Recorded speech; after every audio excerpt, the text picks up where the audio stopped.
From Tally to Cali. It's time to wake up. Wake up!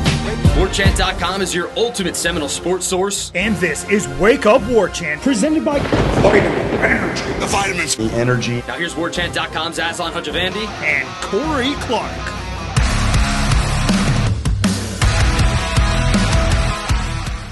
Wake Up Warchant presented by Vitamin Energy. Coming up on today's show, 2 straight L's, but folks already clamoring for the backup quarterback. Over-unders $25 at Garnet and Gold up for grabs. And win or lose, Saturday's likely to give us clarity and unity for the way forward. Wake Up Warchant presented by Vitamin Energy. VitaminEnergy.com. Tastes great, works fast, and longer. 7+ hours of energy. 5? 5? What are you, an amateur? You little baby? You little baby out there? You need 7 hours of energy, everybody. 260 milligrams of all-natural caffeine. Slow, steady absorption throughout your day. No sugar crash.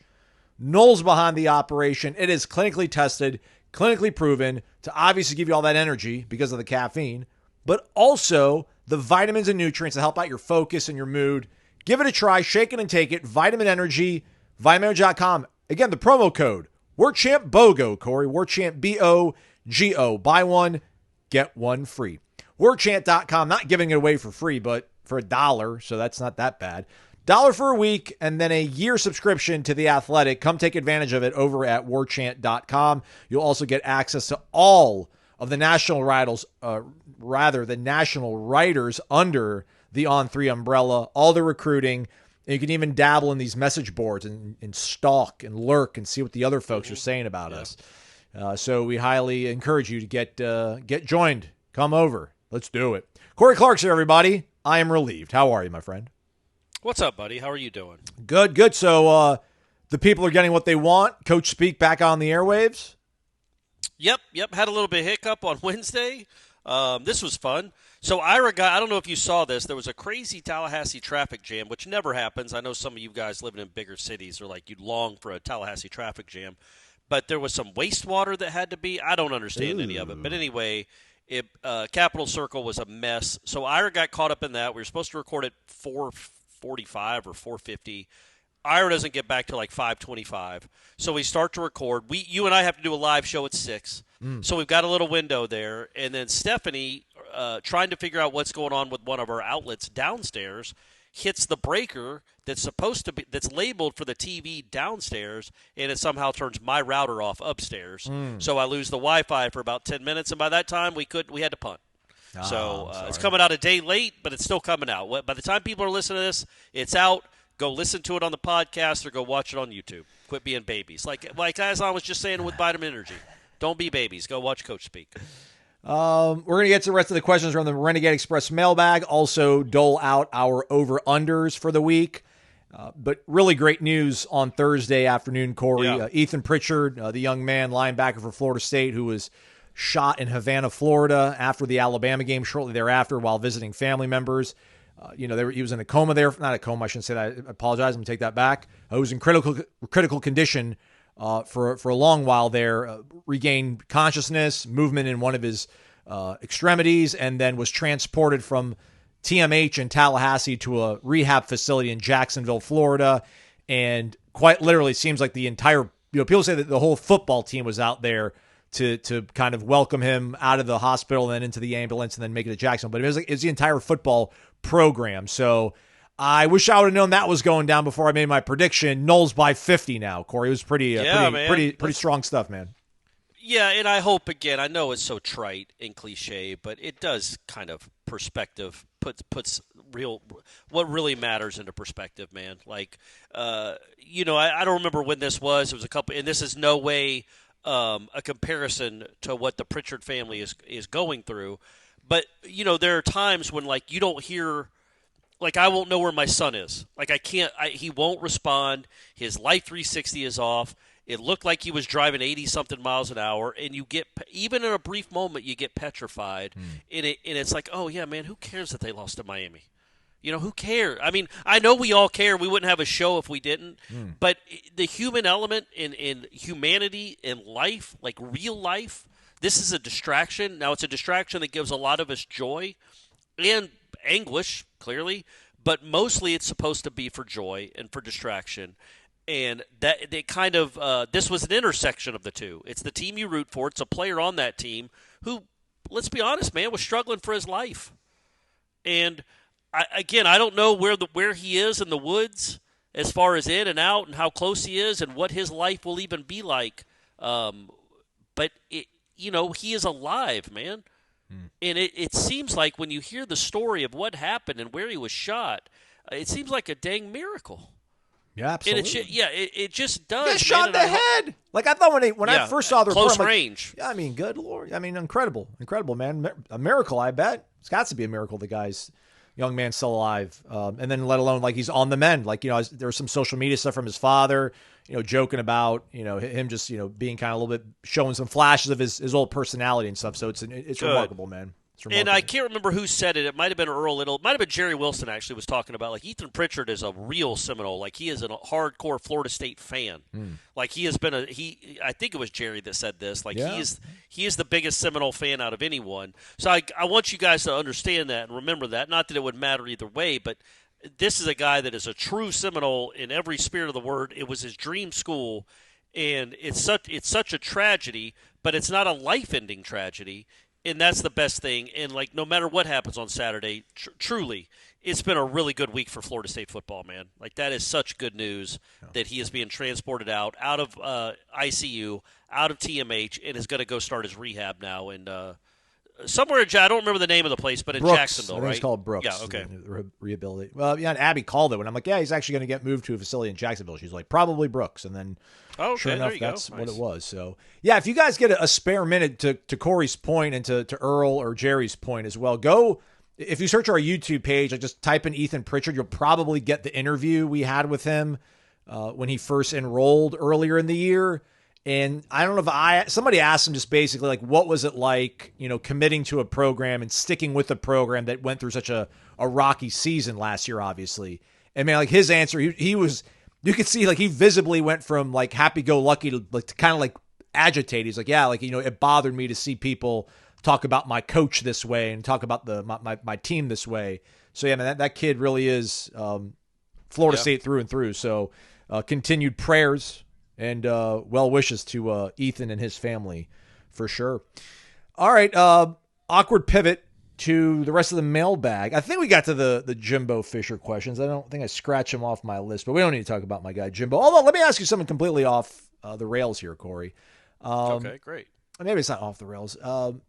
So I'm looking for memorabilia for the new setup at the new house, and so I'm on eBay and I'm looking for all these like autographed things, right? Like Jimbo Fisher signed football, Bobby Bowden signed helmet. I think I'm going to go like the Bobby signed helmet, because if he signed a football, like all these signatures like fade on the football, which is a real bummer. And then they want top dollar for it. And there's also a lot of forgeries. I think they're forging a Bobby signature, or maybe it's just, towards the end, Bobby's signature maybe wasn't as strong as it used to be, but you can tell like when it's a legitimate Bobby Bowden signature. Like I can authenticate any Bobby Bowden signature now after being on eBay for a day. So if you need anything you need me to verify, authenticate, Corey, I'm your guy. Okay, great. That's good to know, man. Thank you. All right. Let's get a question here, everybody. Micahi Danzy, Summit 2001 asks, he has shown he is far from a track guy playing football. He's made some of the best catches of the season and shown the ability to shed tacklers. Do you think it would be possible for him to pursue both Olympics and track and still play in the NFL? Or does it have to be one or the other? I can't think of any NFL player who also participated in the Olympics at the same time. I think there might have been a guy back in the 80s named Ronaldo Nehemiah who played for the 49ers, who was a track star who ran in the Olympics, maybe won a medal in the 80s, like 84, I want to say. But he was like I don't even know, like not a gimmick, but yeah, he was kind of a gimmick, and they just put him on the field and had him run fast. And I don't know if he did them at the same time, but very, very close to the same time. Other than that, man, it is very, very hard. Like the problem is, if you've got a chance to be one of the top 400 runners in the world, are you going to risk that by going over the middle on 3rd and 12? Like, your competition's not doing that. Sergey from Russia isn't having to avoid a safety on a critical third down play, especially the best safety in the world that are playing either $1 million safeties and playing in the NFL. So it would be awesome if he could do it. It just seems to strain belief or credulity that somebody could be able to do both. He is certainly, I think, has proven. He's certainly proven it on the track. He could be an Olympian. Just because if you think about how well he's done so early in his career and the numbers he's put up already, he is well within range of being an Olympic 400-meter sprinter. But I also think from what we've seen in limited, it's 5-game samples, that he has a chance to be an NFL wide receiver too. So, but I don't know that you could do both. That seems like a lot to ask. Ronaldo Nehemiah was nicknamed Skeets as a baby because he crawled along the floor so fast.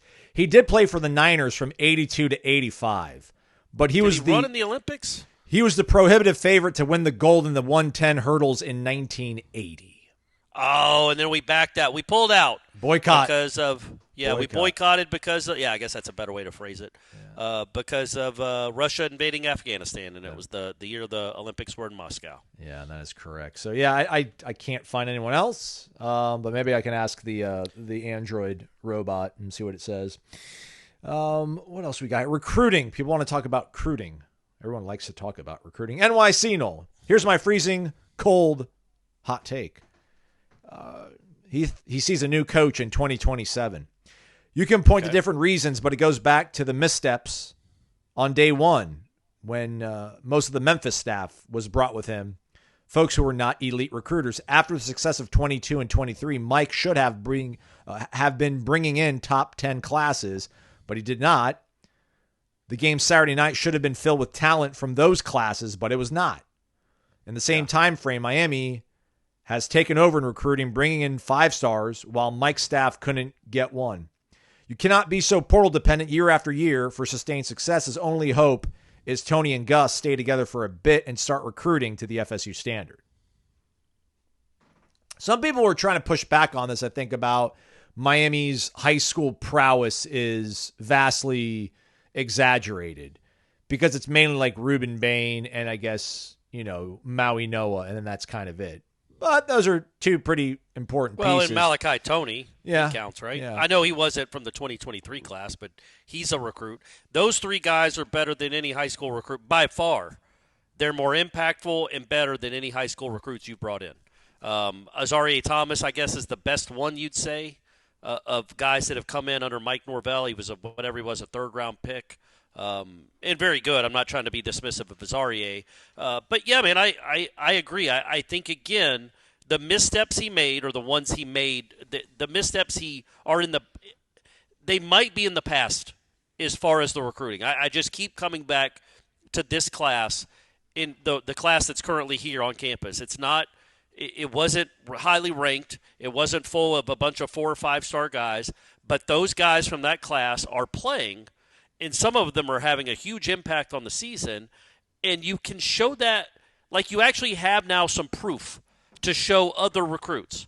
Like, hey, man, look, because I understand, like a recruit 2 years ago might have been like, okay, I know y'all have had a good season, but that's all portal guys. When have you ever evaluated and developed and gotten a true freshman on the field that was really good? And what was Norvell's answer to that? Stephen Dix? Right. There weren't many. There weren't a lot of good examples of true freshmen or freshmen in general, or even just your own high school recruits blossoming into really good players. I think you got a little bit of that now. I mean, I just do. I think, Farmer and Azaria Thomas were both drafted. I think the Desir twins with Kevin Wynn and Crowmaw and Boggs, throw Danzy in there. I know he's a redshirt freshman, but he's still one of your recruits. You have some proof now of concept of, okay, look, you come to us and we won't portal over all of you. If you're good enough, you're going to play, and that's a good sign. But I understand the concern. Because he is not putting together top 5, top 3 classes. I think he can absolutely, as we've seen, he can put – well, I guess I shouldn't say as we've seen. He can put together classes that are top 12, top 15. And, it's kind of all you're trying to do is get some of the really good players and be top 12, top 15 in the country when it's all said and done. But I know people want more. You want 5 stars in Tallahassee, and I don't know that he's ever gotten one. Has he? Who's the highest? No. Is it Cromenhawk? Yeah, either that. Yeah, I think Cromenhawk was a 5-star, but then lost it. I think Armello was a 5-star and then lost his start at 1.2. So those are probably the two that come to mind. Yeah, I mean, Miami's also got the kid that picked off the first pass as a true freshman. And then their whole offensive line, other than their center, which that's the one thing they keep. This is the 3rd year in a row they've gone to the portal to get a center. But, I mean, maybe those guys are not highly ranked 5-stars other than Maui Noah. I think Markel Bell was a JUCO guy. But, like, a lot of the guys that they do play were high school recruits. So it doesn't have to necessarily be 5-stars. I mean, listen, the Desir twins aren't 5-stars. They're making an impact. Like, evaluate, man. Like, evaluate at a much better efficient rate. Because our assumption here, again, Corey, is that, you get kids on campus day one as a freshman, and they're just easier to keep around the program, and they're probably a little bit more cost effective, if you will, than trying to go get guys out of the portal. But yeah, I mean, it is frustrating. I get it too. There's again, you mentioned it earlier in the week. There were some players that Miami that made plays for Miami that Florida State recruited out of the portal and couldn't get. So I get it. Like you see them going to Miami and you're like, well, Miami gave them more money. What do you want us to do? And it's like, well, I don't think they broke the bank for every single person on that roster. You got to be able to recruit, man, and evaluate. Well, as we've said, you've also got to be able to prove that you can develop. Winning is important too, but you've got to be able to show that guys can get on the field early, that you can develop them, and they can become all conference, all American draft picks. You've got to start doing that. They didn't do it. They haven't done a lot of that. So, but I do think, like you said, I think the evaluation clearly is better. I'm not giving Norvell credit for that. I think he brought in better people that know what to look for. And that goes back to the original part of the question is, in hindsight, as we sit here now, that was a mistake to bring in he was not helped. I don't think he helped, and I don't think he was helped by his coaching staff when it came to recruiting high school players. They just I don't want to say failed, but I don't know how else to frame it when it's really hard to list like 5 or 6. He's in year 6. Like, how many guys would you say have been good football players that they recruited, that are their own guys before this year? I mean, it's Azaria, it's Josh Farmer, Patrick Payton. I mean, nobody really at linebacker, I don't think. Yeah, Toafili's pretty good. That was a good addition. He was a high level college football player, but not many, right? Right. Llewayne McCoy, we'll see. We'll see. Fingers crossed. Llewayne McCoy, maybe. Yeah, that's right. Hey, everybody, come on out to the Corner Pocket Bar and Grill later today, 5 p.m. or thereabouts, give or take, plus or 5 minutes, plus minus 5 minutes, probably plus. Let's be honest, everybody. I'm not going to show up early. That's not my DNA. But Corey Clark will be there. I'll be there. Tom Lang will probably be there. I think Tom Lang, actually, no, he will be there. He put his thumbs up when I said it on the Warchant Report. Come hang out, talk Noles. 2-minute intervals, please, with the conversation. And then let's just keep it moving, at least for me. Corey might have plenty of time on his hands to regale you. But you know how I am. I'm making my point, and then we keep it moving. But it'd be nice to shake your hand, maybe give you a shot of vitamin energy as well. And if not, at least feast on delicious food offerings from the Corner Pocket Bar and Grill. Ice cold drinks.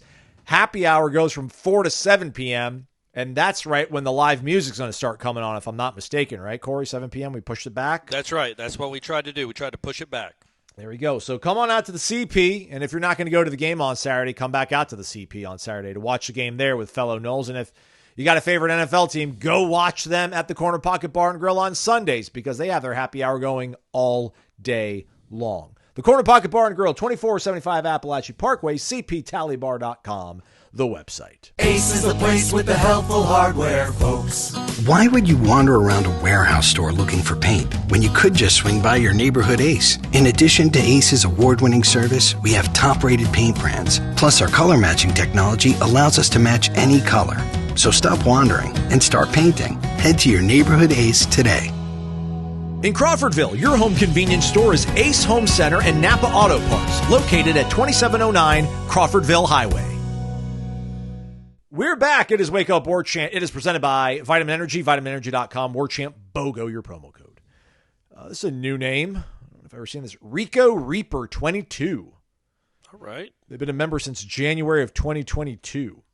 I mean, I've never even seen that name, period, let alone on the Renegade Express mailbag, so welcome. Good morning, gentlemen. My question relates to consistency at quarterback. and how it can propel and or cripple a very capable Gus Malzahn offense. At this point, is it almost worth seeing Kevin Sperry in more meaningful snaps going forward this year? Don't get me wrong. I love what Tommy has done and meant to this offense when he's on. But, man, when he decides to play outside the offense, it can get really bad very quickly. I know questions have swirled about Tommy being able to come back next year, but personally, I think the team would be better off moving forward with another more capable passer.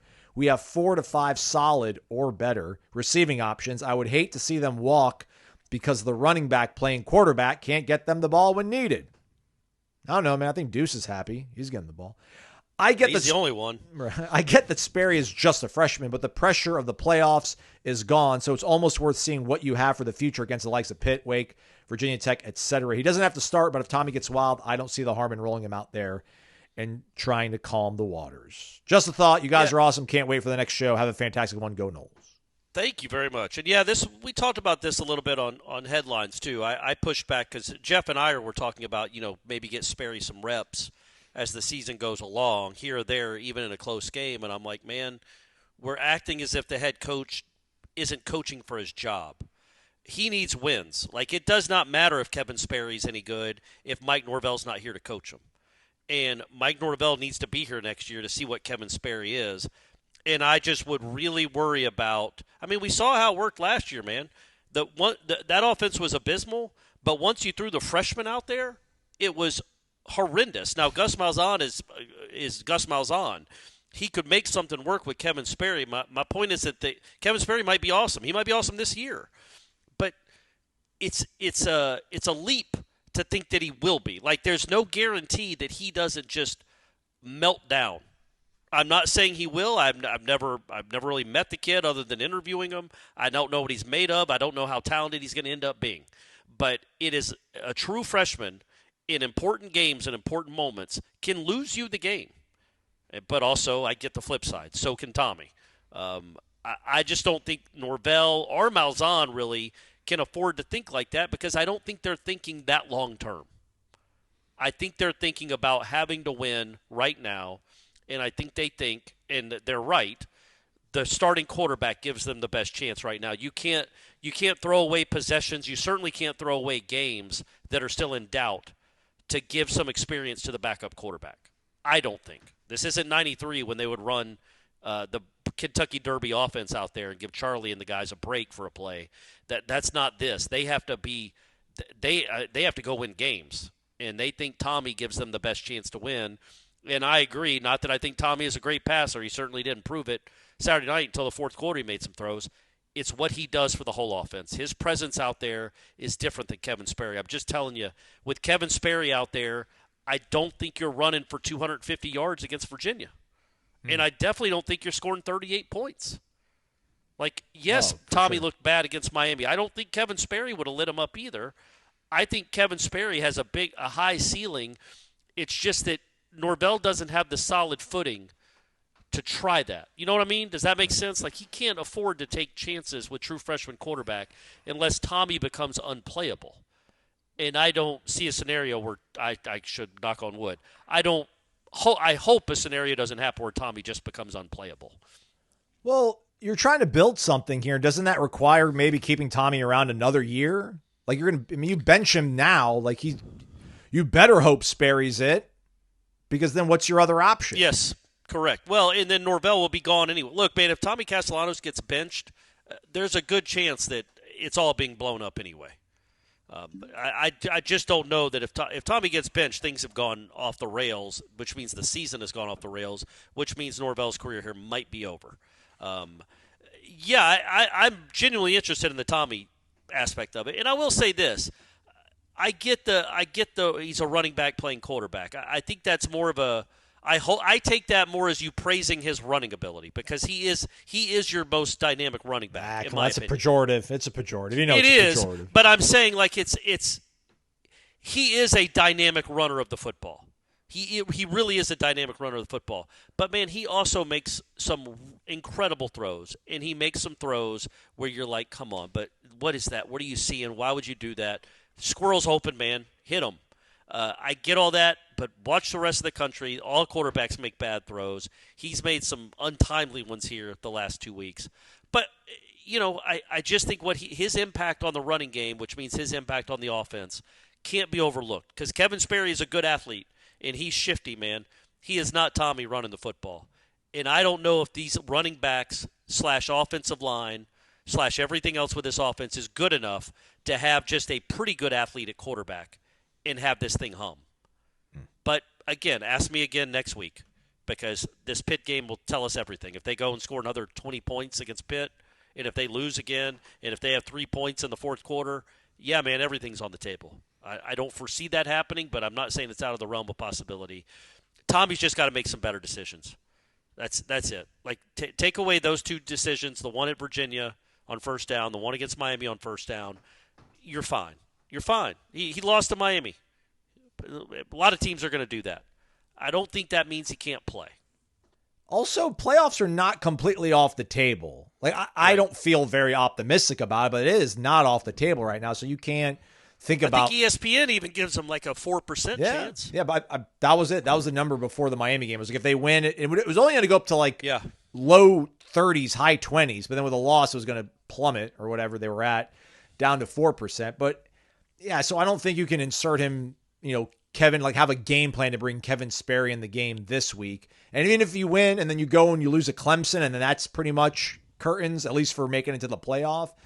I don't know, man. Like you still have to play Virginia Tech. I know they're on an interim coach, but I don't know, man. Like again, I think even if you have a plan to play Kevin Sperry, isn't that going to irk Tommy? And then maybe Tommy looks and tries to leave in that situation. Things don't have to go off the rails for Tommy to be upset and to potentially leave at the end of the year. The way we're looking at it right now, I just want to pump the brakes on it a little bit because I do get the angst that comes when your quarterback misses throws and he's late on throws. There are other quarterbacks that are statues that would kill you because they can't get out of the way. Like every quarterback has a weakness. And I'm not saying, hey, Florida State's quarterback's weakness is he can't throw the ball. He can throw the ball. We've watched it. He's made some incredible throws. The throws to Pittman to get to overtime, the throw to Deuce in overtime, those are great plays. Some of the throws he made to Deuce on Saturday night were incredible. He can spin it. He can make some throws. He also makes some bad decisions. That happens. But when you're looking at the offense as a whole, Aslan, aren't they like top 5 in the country in scoring and total offense? That is correct. I wonder if anybody out there adjusts for just like Power 4 against Power 4. So even if you did that, even if you did the Power 4, I don't know what their total yardage is. I know they've had over 400 yards in every one of those games, and I know they're averaging 30.1 points per game just in the Power 4. So, again, this is a team that averaged 14 points a game last year. They're now, if you want to take out Kent State and East Texas A&M, that's not how stats work, but I understand it. Take those out. Well, for everybody, though. I don't want to isolate just for the Noles. Yeah. But Florida State is averaging 30.3 points per game and averaging well over, I'm going to say, 450 yards of offense. The offense has been fine. It looked horrid for 2.5 quarters. Some of that was on Tommy. Some of that was on other things. But let's wait. Let's wait and see what this one looks like. Like, I get it, man. If this one looks bad again and if he looks a little not right and frantic and frazzled and missing open guys again, I can get that there might be people wanting to see Kevin Sperry. I just think it's a little too early for – it's a lot too early for that, in my opinion. The offense is not the reason they lost at Virginia, even though he made a bad throw on the second drive of the game. And, we can say the offense lost in the Miami game. That's fine. But Miami's defense is also the best one they're going to see.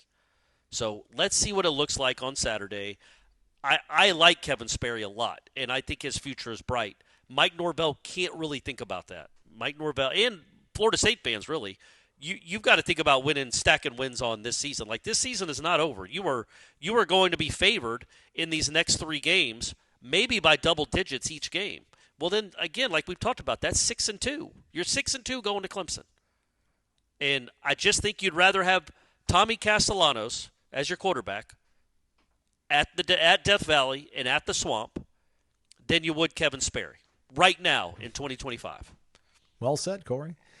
Floor is all yours for this one. Tennis ump, wake up, curious as to why Jaylin Lucas has not been utilized more Yeah. And did Miami expose serious weaknesses in our offensive line? Thanks as always for all you do. I'll maybe jump in later on about the offensive line stuff. But yeah, what's going on, Jaylin Lucas, man? Don't know. It's hard to know. He played 7 snaps. They at least tried to get him the ball a couple times, that more than they did against Virginia. I don't know. I think he and Danzy are kind of maybe interchangeable in their minds, because I know that Jaylin Lucas is technically a running back, but they don't usually line him up in the backfield that much. He's getting a lot of jet sweeps like Danzy, and they're like, well, why would we do that with Lucas when we've got the track star we can hand it to, who's better? I get it. I just think it's crazy that Lucas was icing that game against Alabama and had that big catch down the sideline, and has kind of been a non-factor. And let's be honest, I didn't think he looked great in the touches he did get against Miami, but it might have been because he'd gone a month without touching the ball. That might have had something to do with it too, so he might have been a little rusty. And as far as the offensive line, yes, Miami did expose the offensive line, but again, they took advantage of the Florida State offensive line. I would say there aren't going to be many other defenses you face that are capable of taking advantage like Miami can. And Miami's got 2 probable first-round picks at defensive end, certainly first couple rounds. They're really good up front. And apparently their defensive coordinator is awesome, because Gus could not stop praising them. And I don't think Gus hands out praise lightly. To so he said he made it. Yes, that's what I'm saying for opponents. He said before the game and after the game that they have a great defensive coordinator and a very talented defensive coordinator. And I was like, okay, he really respects that dude.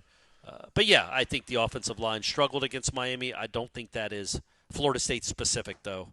Miami's does that to everyone. Notre Dame's offensive line struggled to protect their quarterback.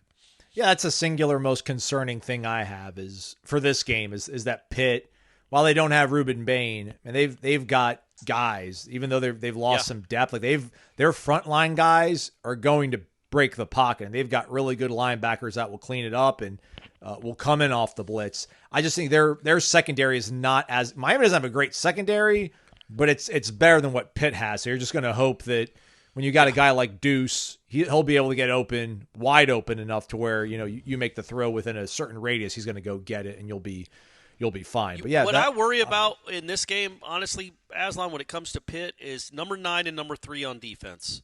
Corey Lewis is number 9. Kyle Lewis? Yeah, Corey Lewis played basketball for Florida State in the 90s. And I don't remember who number 3 is.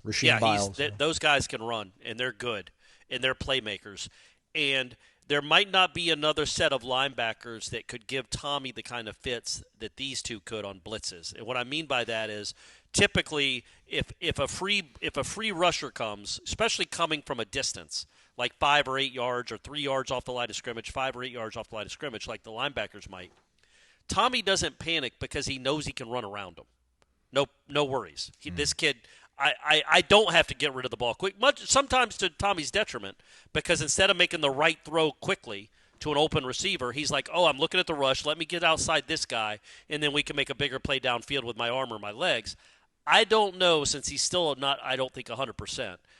I don't know that he can get around these guys like that. And that's when it could get dicey, is Pitt does not have the defensive line that Miami does. I think their linebackers are really good, and I think they are really athletic, and they will be hunting Tommy Castellanos.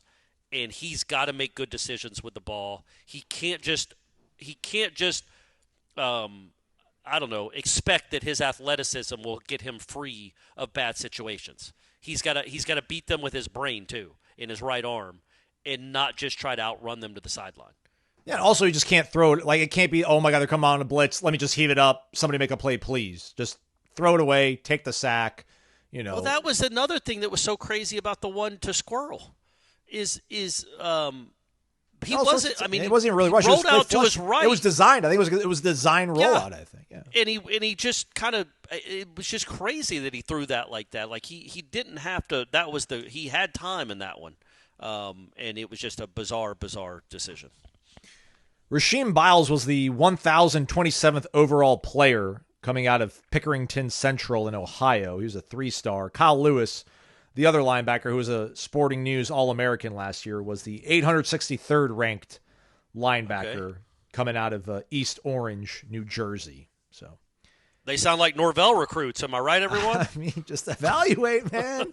Evaluate's crazy what things A lot of good football players out there, everyone. Underdog Fantasy Sports time, everybody. Go download the app today and sign up with promo code WARCHANT to score $50 in bonus funds when you play your first $5. That is promo code WARCHANT. All right, let's back at it, Corey. LaWayne McCoy, we're going to have to go lean on this one. LaWayne McCoy, 30.5 receiving yards, 18.5 yards, longest reception. Which one of those do you like more? I feel like they're both about the same because if he has one that's over 18.5, he's going to – so I guess I'll do the 30. Okay. Higher. If you're going to choose him to have a 20-yard catch, then he's not going to go 1 for 20, you wouldn't think. So I feel like he's going to hit the higher on 30 as well, but I feel like the higher on 30 is a safer bet. He might have 9 17-yard catches. Did we do a Gavin Sawchuk or did we do Deuce the other day? I don't know. I should look him up. We did Gavin Sawchuk last week. Okay. Deuce, 65.5 receiving yards. I think we did Tommy, Randy Pittman, and their quarterback throwing a pick. So Deuce has got 65.5 receiving yards, half touchdown. Yes is the only answer you can get on that one. And then as long as reception being 27.5. I think he's going to score. Okay. We'll do the yes. And then we need a different team. So let's go with Kenny Johnson, 44.5 receiving yards. I'm going to say higher. He seems to be their number one weapon that they have right now. So cook that up over at Underdog Fantasy Sports. Put $10 down. And I don't know what is going on. There must be some sort of boost going on, Corey. It's giving me 28-1 odds. Well, good grief. What? Oh, you know what? The Deuce isn't half touchdown scored. It's will he be the first person to score a touchdown? Oh, okay. Still, it seems like a fair bet. All right. Well, let's go and have some fun, everybody. $10 on to win $280. Underdog Fantasy Sports. Millions of fans have already won billions making picks on Underdog. Will you be next? Underdog. Make picks. Win money. Underdog Fantasy Sports. Must be 18 or older, 19 or older in Alabama and Nebraska, 19 or older in Colorado for some games, 21 and older in Arizona, Massachusetts, and Virginia, and present in a state where Underdog Fantasy operates. Terms apply. See assets.underdogfantasy.com/web/play and get terms _DFS_.html for details. Offer not valid in Maryland, Michigan, Ohio, and Pennsylvania. Concerned with your play? Call 1-800-GAMBLER or visit ncpgambling.org. In New York, call the 24/7 Hope line at 1-877-8-HOPE-NY or text HOPE-NY. The following message is brought to you by BetterHelp. October 10th is World Mental Health Day, and this year BetterHelp is saying, thank you, therapists. BetterHelp therapists have helped over 5 million people worldwide on their mental health journeys. That's millions of stories, millions of journeys, and behind every one is a therapist who showed up, listened, and helped someone take a step forward. Moments in therapy can change lives. This World Mental Health Day, BetterHelp is honoring those connections and the therapists who make them possible while showing how easy it is to get guidance from a licensed therapist online with BetterHelp.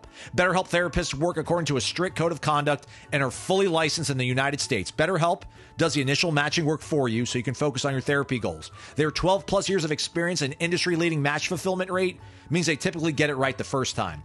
BetterHelp has served over 5 million people globally, and it works with an average rating of 4.9 out of 5 for a live session based on over 1.7 million client reviews.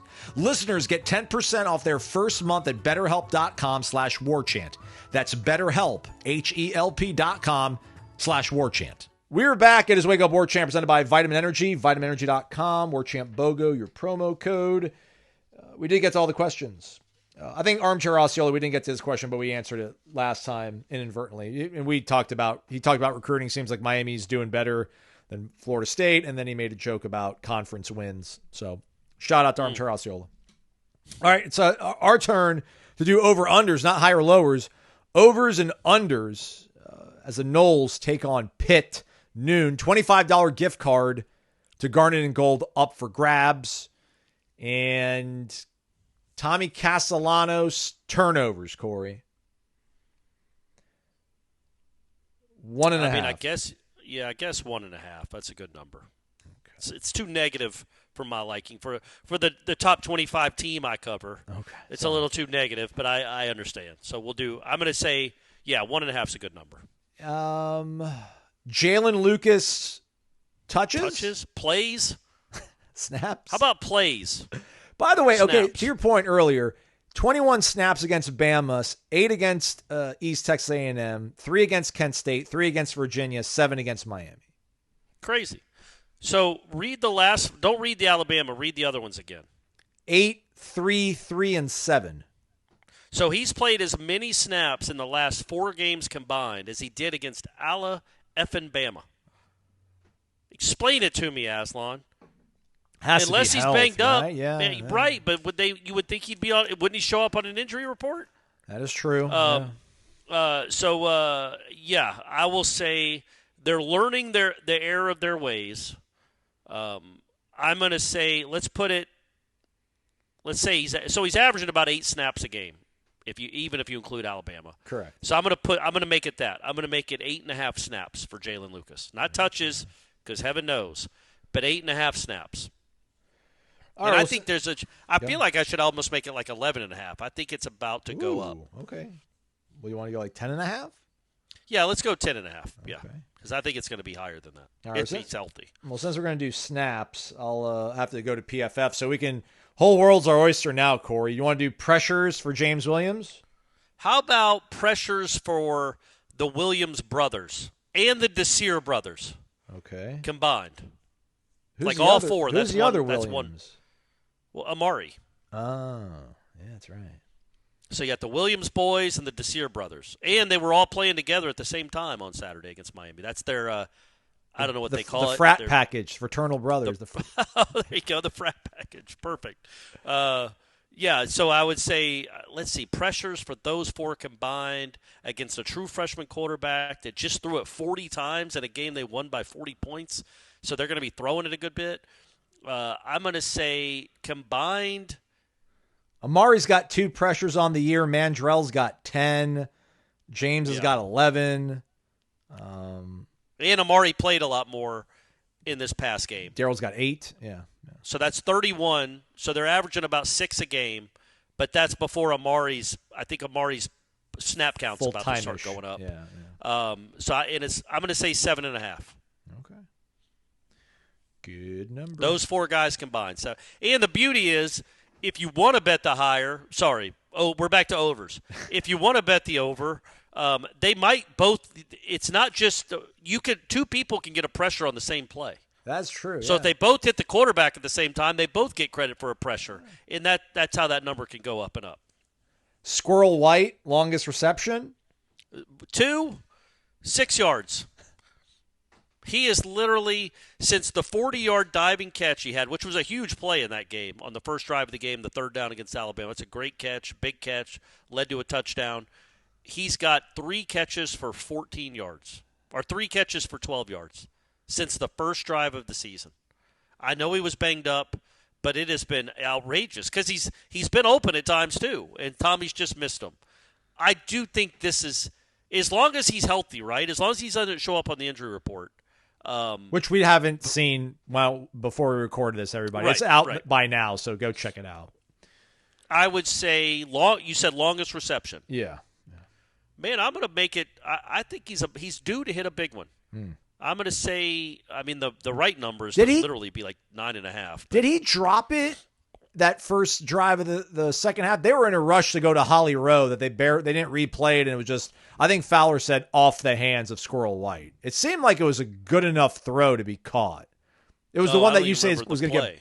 The one against Miami that you said was going to be a 75-yard touchdown. It was either the first or the second drive of the second half. It was a bad throw. Like, I guess he could have dove to the ground and made a great catch. Okay. But if he's hitting stride with nobody near him, it's a touchdown, and he was not hitting stride. It was off the hands, like he had to reach back. 33.5? Ali, he was open. I think he's going to have a huge play in this game, maybe multiple. So, yes, that's a good number. I know people are going to put the under on that, but, yeah, 33.5. Make it more reasonable. Make it like 22.5. We want action on both sides, Aslan. All right, we got 4. We need 2 more. It's taking long. I'm sorry, everybody. You guys love it, though. $25 gift card to Garnet and Gold up for grabs. How about interceptions for the Florida State defense? Yeah, okay. 1.5 or 0.5? Because that's what we... 0.5. 0.5, okay. Pitt INTs. I think that's going to get a lot of overs. Yeah, we need to, for sure. I think that should be 1.5. How about – or sacks? And then, okay, sacks is – and let's do sacks as the last one. So we're going to have more defense there. Let's do he was sacked twice by Boston College, but, again, he dropped back like 50 times. And they do – I think they're going to try to get rid of the ball quick. I still think they even sacked back once. I'm going to say – 2.5. And Florida State's got 11 sacks in 5 games. I'm going to say 2.5. You think that's a good number? Yeah. 3.5. True freshman, though, can eat some sacks. Yeah, let's go 3.5. You're right. 3.5, I think, is a better number. All right. I think tiebreaker, we'll just do longest punt. Okay. Not longest punt return. Maybe somebody can go 0. No. I don't know. You want to do that? You want to do longest punt return? No. Longest punt's good. Give Max some love. Yeah. All right. That's all I've got for us, Corey. Is there anything else on your mind? We didn't talk about ACC tip-off. Shout out to Luke Loucks, I'm glad you said that. Big flex, pulling up Steph Curry on a FaceTime call. That was so. Yeah, if you impressive. guys didn't see that, they asked. They did the ACC tip-off thing in Charlotte. I think it's Charlotte on Wednesday. So Luke and a couple of the players, 2 players you've never watched before. I think it's Wiggins that was at Clemson last year, and Kobe McGee. I think those were the 2 that went to Charlotte with Luke Loucks. But either way, they asked, I think one of the reporters asked, who's the most famous person in your phone? And the players didn't have great ones. And Luke was like, well, I mean, I've got Steph Curry because I coached him. And he FaceTimed Steph Curry thinking, and he was telling me this on Thursday because I went and watched practice on Thursday. And he's like, yeah, and I was counting down because I knew he wasn't going to answer. It was like 9:30 a.m. out there that day. They had a game that night. And I was like, guys, he's not going to answer. And then sure enough, right when he was about to hang up, Steph Curry answered, said hello. Yeah. That is a big-time flex. Yeah. And then he gave me Steph's number. So I'm going to text him later. Just kind of shoot the bull a little bit, get some advice for Brady, what he needs to do to become an elite athlete. But, yeah, so I did go over there on Thursday. And it was cool to watch it. And it's hard to compare to the Leonard practices because I didn't watch a ton of Leonard practices. But I can tell you guys this. They are going to shoot a ton of threes. That is one of their edicts. That's one of their mottos. It sounds like he wants to lead the country in three-point attempts, which means they'll be very close to leading the country in three-point makes, which will be fun to watch. It's just a completely different deal over there. Got to watch him practice zone for about an hour, which is something we haven't seen. And it's I think it's just Swinton. It's A.J. Swinton and Malik. The big kid, the big center. Alir, isn't that his name? Correct. Those are the only 2 players that you'll have ever heard of. I shouldn't say that you've ever heard of, that were on the team last year. So there's a lot of new faces, clearly. They're still learning each other. But it's an up-tempo, high-tempo practice. And I did want to say this. They chart everything. So from the practice before, they had the stats of all the practice the day before with who led in assists, who led in rebounds, defensive and offense, what the percentages on three-point shots were for the whole practice, maybe the whole week. And then basically, told people, like, this is what you shot when you were tired. This is what you shot when you weren't tired, and all that stuff. It was pretty cool to see how much they dive into those numbers. And then they had the free throw percentages, and I think people will be happy to know this. We'll see if it translates in a game, but I think they had 15 guys on the whiteboard in the free throw percentages they had from the day before. Maybe from the week before, I don't remember. But 12 of them were above 80%, and 2 of them were above 90%. That's huge. So, that's huge. That's big, man. Free throws win games. And they looks like they have some dudes that can shoot free throws. Sorry, Corey, I got 2 more things just came to mind. You don't have to talk about this if you don't want to, but the Bill Belichick North Carolina saga, not surprising, surprising. No. Where do we go from here? Do we feel bad for North Carolina fans? No, of course not. They did this to themselves. And look, man, I know it shouldn't matter because of his football acumen, but when he's got a 25-year-old running his life, it's insanity. It says to how serious he's taking his life right now, which isn't at all. And you thought that guy was going to be like he's going to put his nose down and get this thing fixed. He doesn't care. He clearly doesn't care about his legacy because she's front and center, and he's not stopping it. So that, to me, was just the ultimate sign of, man, this guy is not Bill Belichick anymore. That you are not getting 2010 Bill Belichick. That he doesn't respect college football, clearly. He wants his son to be the new head coach when his son's defense is horrendous. The whole program is horrendous, and it's embarrassing. Like, maybe they turn it around. Who knows? Maybe he's about to turn this whole thing around. But, yeah, it seems like, in fact, that the fact that they had to release a statement from Bill Belichick saying, I'm committed to North Carolina football, or whatever he had to say Wednesday night. 6 games into the season. But halfway through the season, he has to tell people he's committed to the football team that's paying him $10 million. Is just completely embarrassing and humiliating. It's an embarrassing, humiliating look for North Carolina. The whole thing has been a disaster. They canceled their Hulu documentary that was going to be that was a behind-the-scenes look at North Carolina football that I'm sure was Jordan Hudson's idea. And I'm not trying to make her the devil. She is what she is. She's attracted to rich, famous people. A lot of people are, both sexes. It's that Bill Belichick made her like the front person for North Carolina. Like, she's just living her life. Bill Belichick did this to North Carolina, not her, when he allowed her to become part of the face of the program. Just preposterous. And but hey, man, whatever. I don't care. I hope they go 1-11. And last thing on make her the head coach in waiting. Yeah, chief of staff. So last time the Noles went into a game favored, a lot of people were talking about if Florida State doesn't have a big win, they'll be disappointed. Like, they should go into Charlottesville and put it on the Hoos. Right. And we kind of cautioned against it. A little bit refreshing, it feels like, when we reconvene on Monday and Florida State takes care of business. We're going to feel good about the rest of the way, at least for until the next doom and gloom happens around the corner. But I just think if they can win against, I think, a formidable Pitt team, I don't think we're going to come on here and be like, man, they're, even if they quote unquote struggle, if they have to, scratch and claw to a 31-28 win, I don't think anyone's going to be complaining. Yeah. I agree. Yeah, man, you just take wins when you can. It's just more of like, man, what a good look it would be if you won comfortably. Yeah. What a great look that would be, where you could kind of chalk up Miami as like the anomaly. Well, Miami and Virginia, I guess.